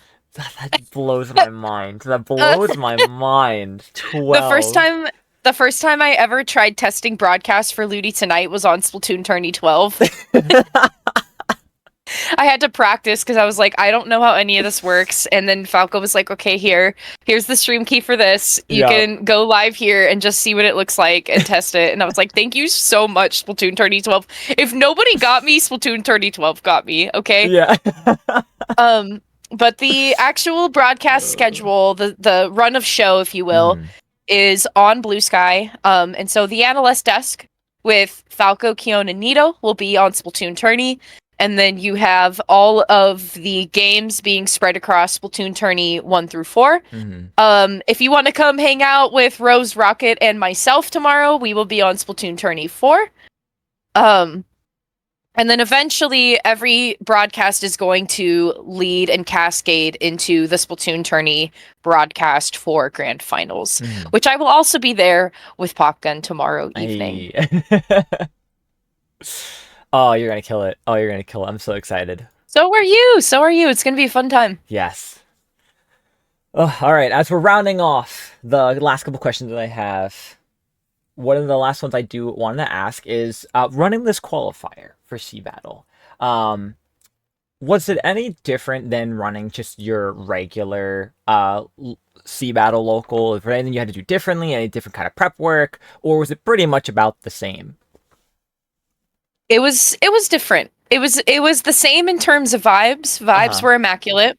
Vibes were immaculate. It was different because it was the first time we ran in a different venue. Okay. So instead of, like I said before, our regular venue is GameWorks in downtown Seattle. They are really gracious hosts to us. They're really awesome. But for this one, we wanted to do something a little bit more special because not only was this our qualifier event, but it was also our 1-year anniversary. And so we were like, hey, we want to do something special. We want to go a little bigger. So why don't we try to get a different venue? And this is a venue that has been requested by the crowd so many times. And we were like, okay, like, why don't we try giving it a shot and seeing how it goes? And so we ran it at the University of Washington. We ran it at their Husky Union building, or the Hub. We ran it in their esports lounge, in their pool hall. We rented the entirety of both venues for the entire day. And it went really well. It went really well for us running in a different place. It was a lot bigger.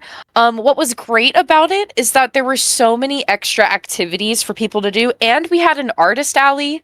We had a salmon run side event that the Splatoon, or Husky Splatoon League. I think it's the college's Splatoon club. Okay. Which, shout out Juani and Avocado. They ran the Salmon Run side event for us. And Husky Splatoon League, there it is. They were the ones that put it on for us. So there was a Salmon Run side event. We had the main tournament itself. There was a bunch of pool tables. There was foosball. There was ping pong. There was a lot of other activities for folks to participate in and do while they were waiting for their matches. But also just like places to hang out and like whatever. We had a birthday cake because we were celebrating our mascot's birthday. Yes. Yeah, That it was cake like our looked so good, mascot's I'm not gonna birthday. lie. It was very good. Very good cake. We did that. Like we added so much more. Like we had a raffle for winning a 3D weapon printed by Fusion. We had interviews and like did venue tours because Jarian is a wizard and was able to bring their gimbal with a camera attached, and they could walk around the venue and like show off what's going on and talk to different people. So it was different because the stakes felt a lot higher because it was like our qualifier and we had a bigger venue and everything. But we had so much downtime at different points. But during that downtime, we were all really busy. Yeah. And normally when we have some downtime, we're all kind of like, okay, we can all sit and breathe for a second.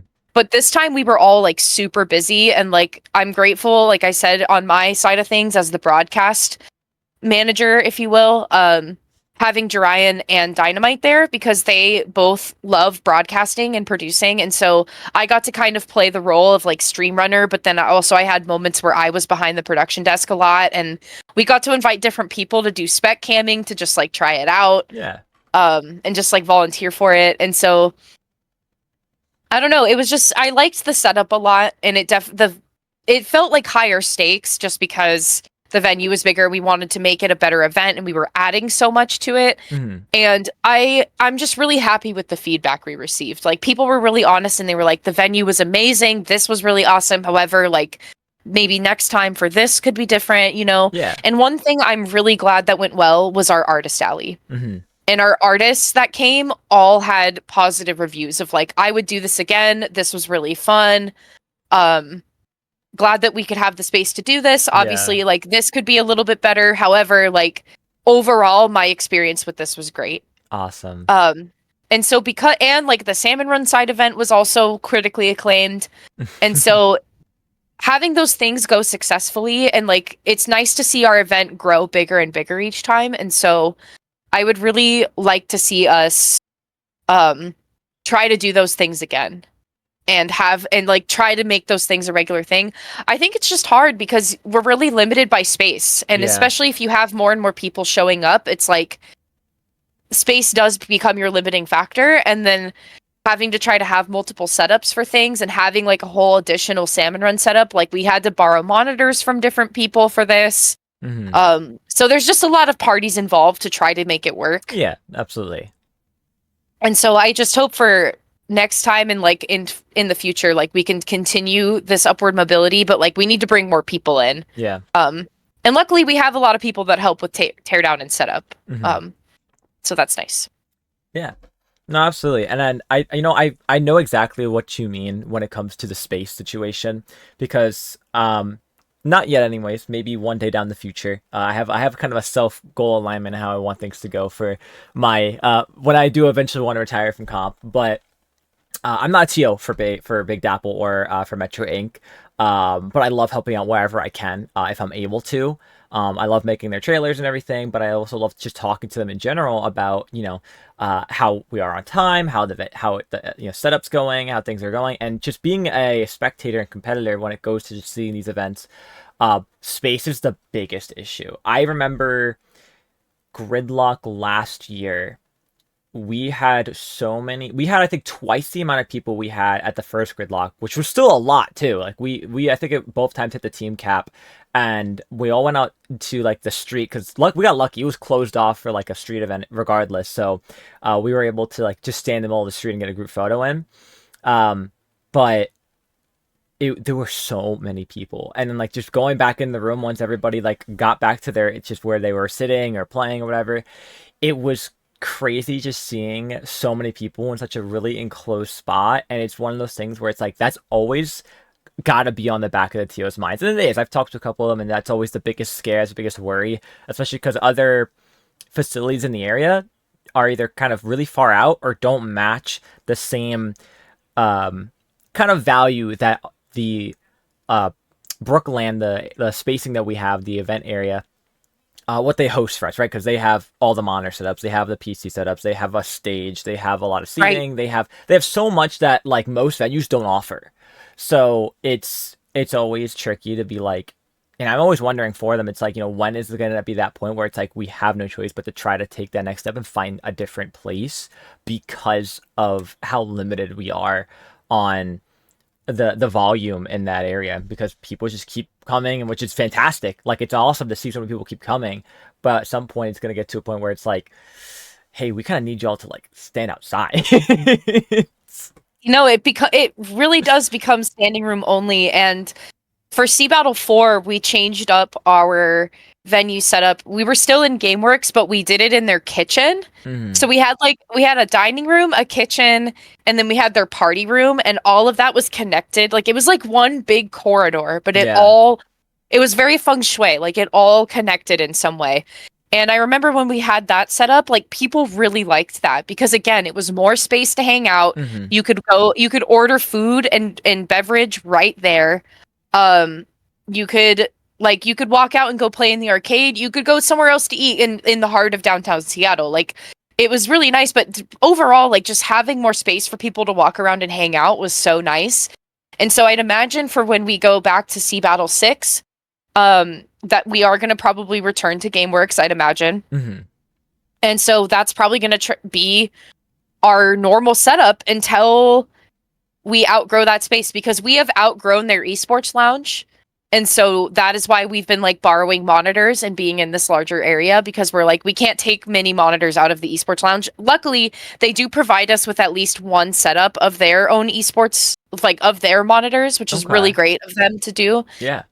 They do provide that for us. But then like the rest of the setups is like, we're on our own. So we have to outsource those monitors. And so I'd imagine this space at GameWorks, which we like a lot. We really like this kitchen setup, and how well it went last time. But it will come to a point where we could outgrow it. And we really wanted to fill the space at the University of Washington and just really try to reach high and be like, could this be worth it for us? However, the one thing we did not like about the University of Washington is we had to charge a lot more for entry to pay for that venue space. Which is something that we were a little bit hesitant against, but at the same time we were like, well, we have to do it in order to pay for it. Yeah. But we know that kind of deterred some people from coming, and like obviously like none of us make money from doing this. Like do this. We all do this out of the goodness of our hearts and because we have fun doing it. Mm-hmm. And so GameWorks, we can kind of have more control over that. And not feel like we are expecting people to pay a lot of money versus like a venue that costs a lot of money.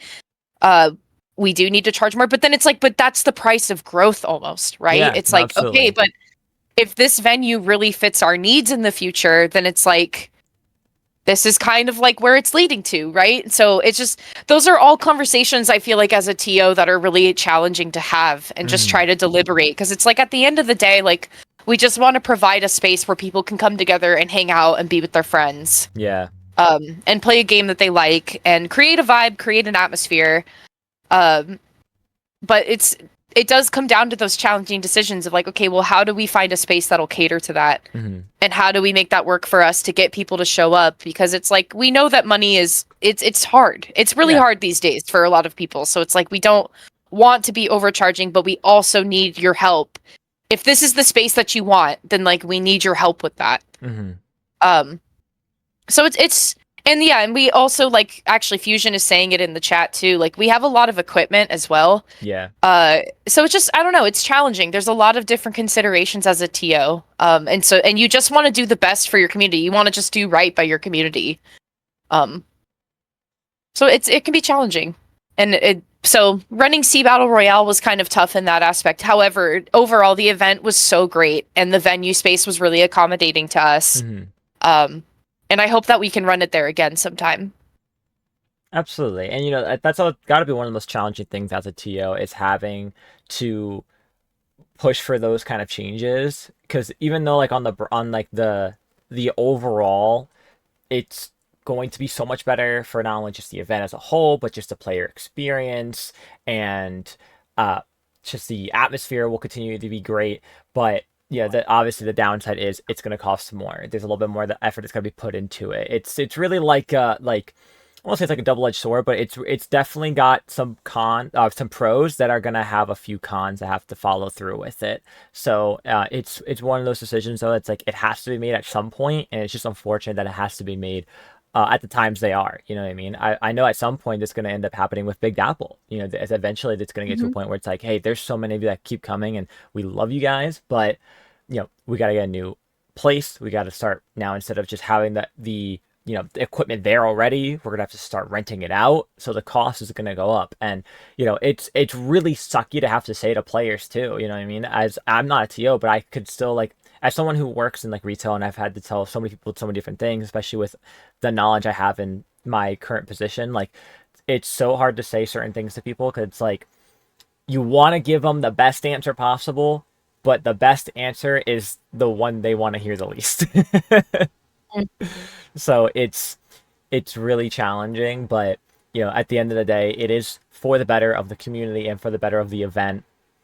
And long term, you know, it's only going to get better. It's just that first hill of getting over, of taking that little bit of a punch that then just over time leads to a lot better of situations.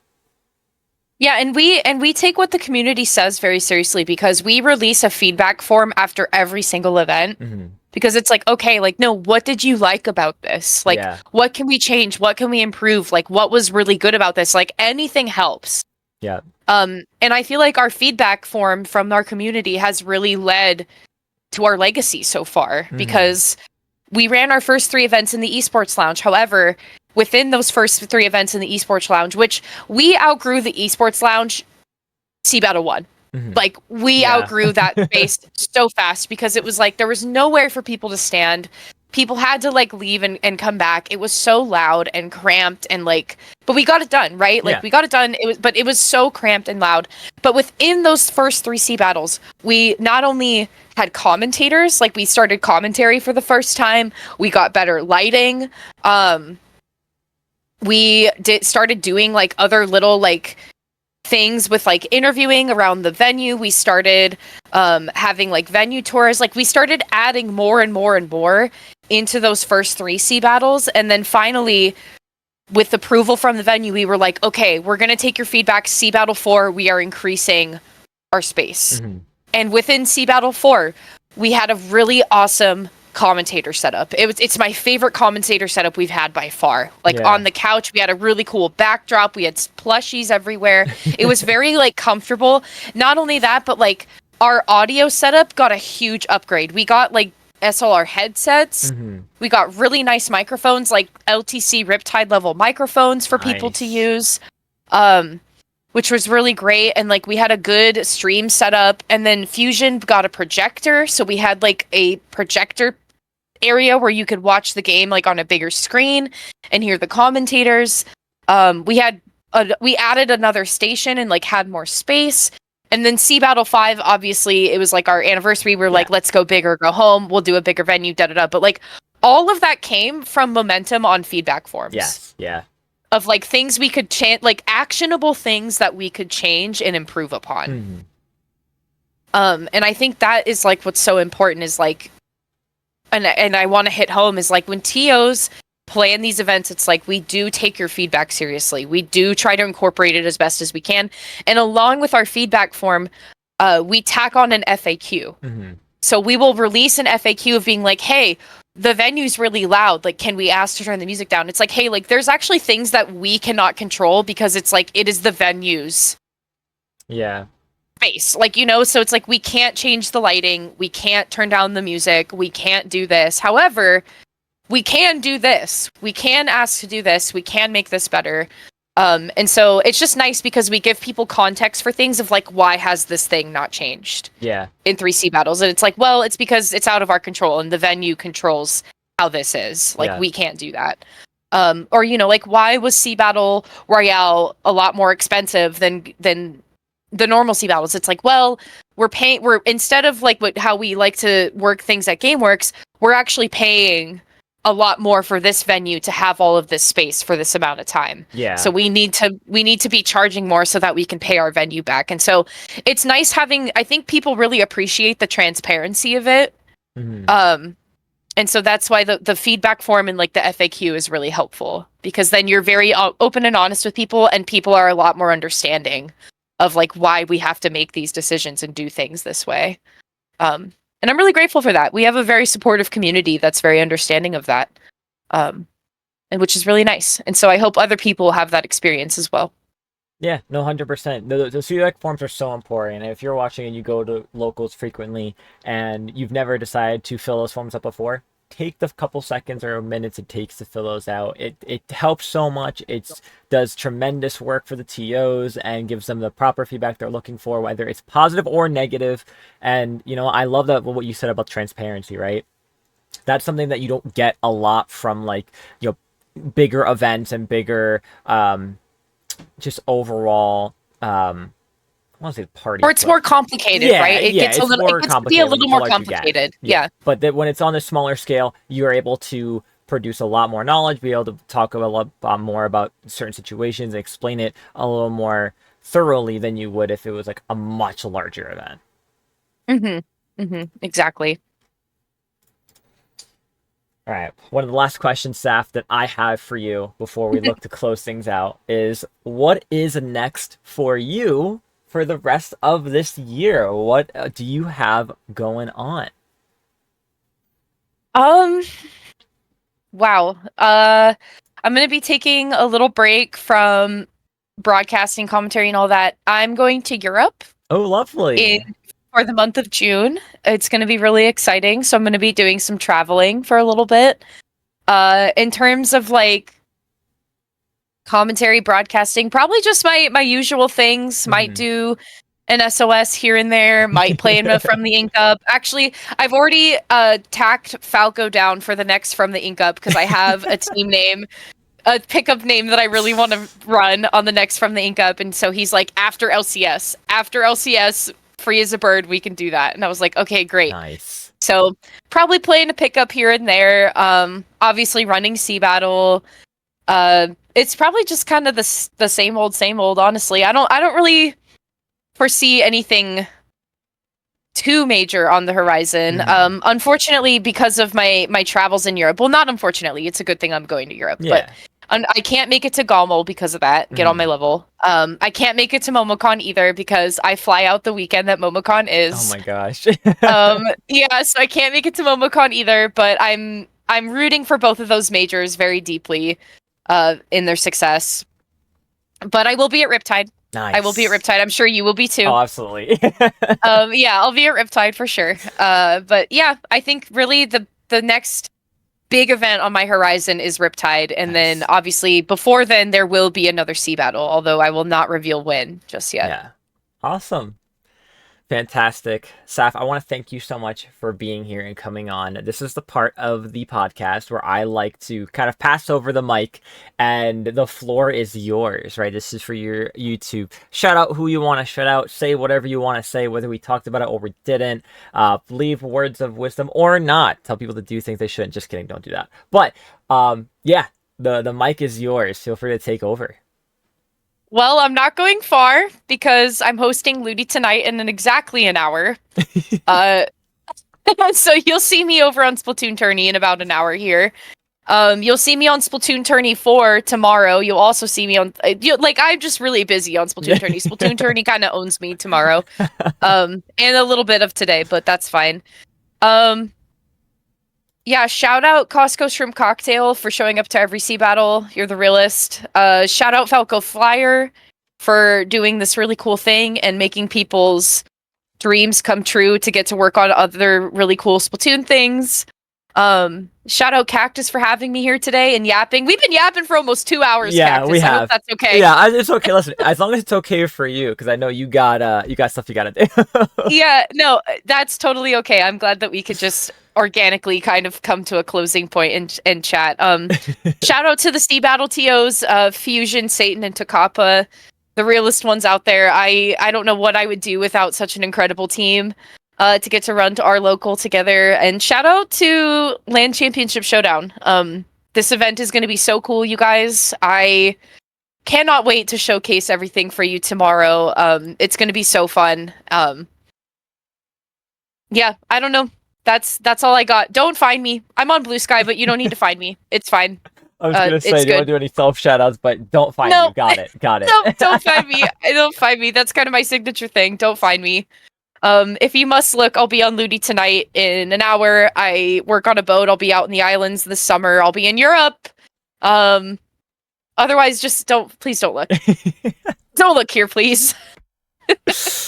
Absolutely. Yeah. Once again, Sapph, thank you so much for being on. You have been wonderful and fantastic and gave so much great knowledge and information. Overall, it's just immaculate vibes. So truly, truly thank you so much for being on. That's really all that I have as well. Obviously, tune in tomorrow, LAN Championship Showdown on Splatoon Tourney. Splatoon Tourney 1, Splatoon Tourney 2, Splatoon Tourney 3, and I believe Splatoon Tourney 4 will all be live 4 p.m. PT, 7 p.m. ET Sunday. See the best of the best that the 8 locals, 8 states have to offer. And with that being said, that will do it from us here on the Cactus Patch. Thank you all so much for watching, and we'll see you next time.